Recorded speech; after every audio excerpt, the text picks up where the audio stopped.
بحييكم واهلا بحضراتكم.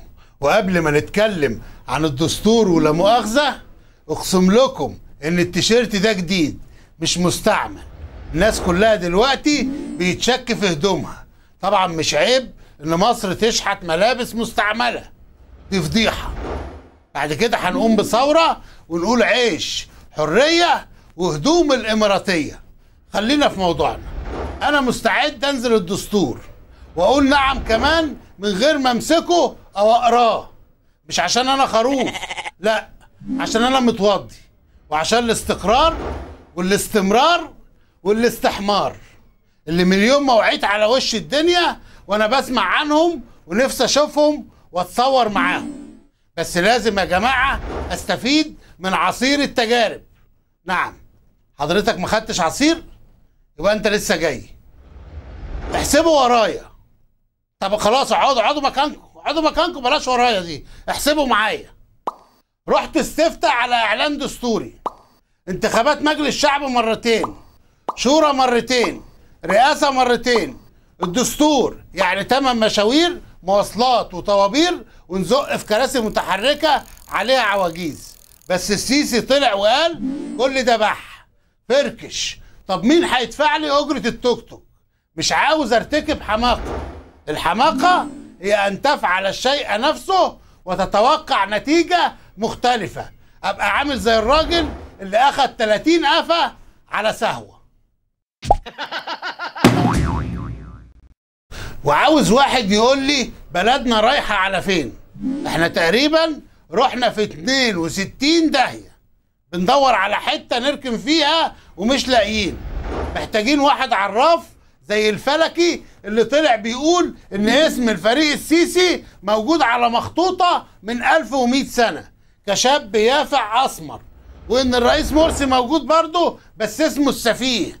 على العموم الفلكي ده نسي اهم جمله في المخطوطه، ان الاخوان هيبيعونا في محمد محمود.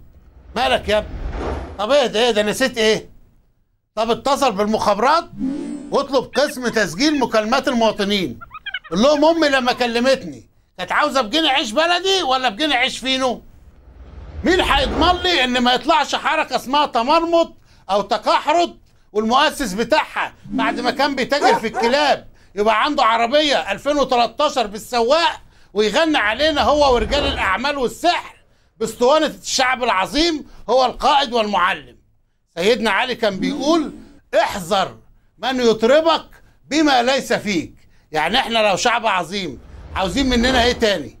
ومين يضمن لي ان ما يطلعش واحد بزي عسكري وشويه نحاس على كتفه يلغي ويعزل ويعلق ويخطف وياخد اللقطه؟ ومين يضمن لي ان مفيش حد دلوقتي بيحلم انه يبقى رئيس بس مستني الرزق؟ الانبا بولا مطلع تصريح لن نقبل بوجود الماده 219 ولن نسمح لحزب النور باي شيء، واغلبيه اللجنه معانا ومعظم المصريين معانا. الله، طب بالنسبه للاقليه المسلمه يا مقدس، هو النظام بقى في مستشفى العظام؟ صحيح الماده الثانيه الشريعه الاسلاميه هي المصدر، بس الحكومه مش مطبقه من القران غير ايه واحده: اينما تكونوا يدرككم الموت. ولما بيحصل عمل ارهابي تقوم بالاعتقال والقتل والقمع والسحل والسجن واي حاجه استثنائيه تيجي على بالها، ما عدا حاجه واحده تافهه: محاسبه المسؤولين عن التقصير والاختراق. رغم ان تشكيل الحكومه المنشور في الجريده الرسميه بيقول ان السيسي بيشغل منصب نائب رئيس الوزراء لشؤون الدفاع والامن، يعني هو المسؤول بشكل رسمي عن ملف الارهاب. وعندك كمان طلب تفويض وصلحه، مع انها شغلته محدش يقدر يطالب بمحاسبته او مناقشته، هو واللواء محمد ابراهيم ومجاله وصحبته. وسيبك من تفكيك المتفجرات وابطال المفعول والحصول على جسم غريب والشغل القديم، لان يا غبي بيرعب المستثمرين. ورد عليا، امتى هنسمع مكالمات الخلية الإرهابية اللي بتنفذ التفجيرات زي ما بنسمع مكالمات المواطنين و6 إبريل؟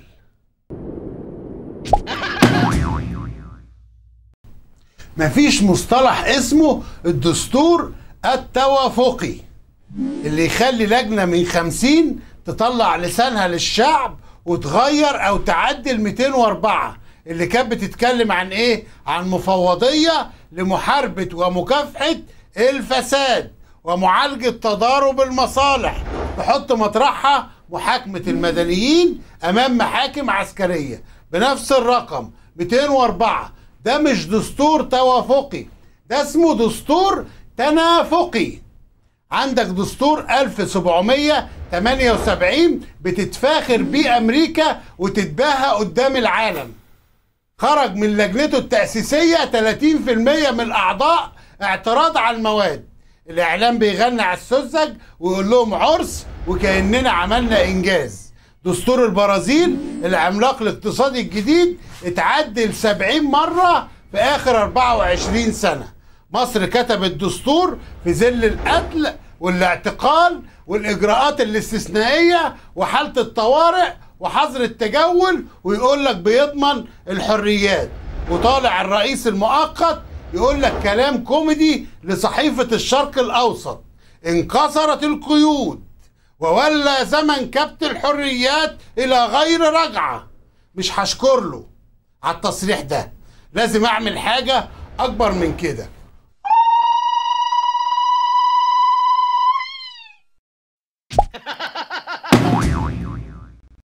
تايهة يا ولاد الحلال وبالقطن سدين ودانها، وليها حبة عيال بيتكلموا بلسانها، محتكرين هبرها بيكسروا في اسنانها، واقفين على قبرها بيخيطوا في كفنها.